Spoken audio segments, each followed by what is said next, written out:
Google ম্যাপের সাহায্য ছাড়া আজকের এই কন্টেন্ট ছিল অসম্ভব। তাই মার্টিনের ফেলে আসা পথ ফ্ল্যাগ বসিয়ে এক একটি স্টেশন পৌঁছানোর রূপরেখা আগেই তৈরি করে নিয়েছিলাম।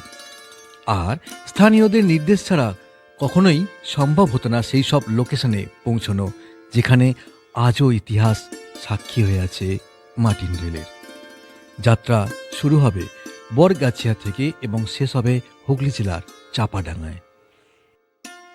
সেই সময়ে বরগাছিয়া জংশনের পরের গুরুত্বপূর্ণ স্টেশন ছিল জগৎবল্লভপুর।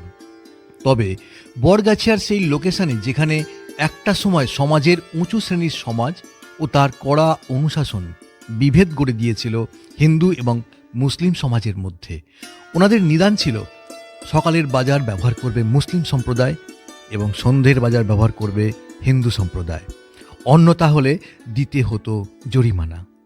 আজ অবশ্য সেই সব দিন নেই, সেই প্রথাও নেই, তবে নাম রয়ে গেছে সকাল বাজার, সন্ধ্যা বাজার। আর এই সন্ধ্যা বাজারই ছিল বরগাছিয়া জংশন।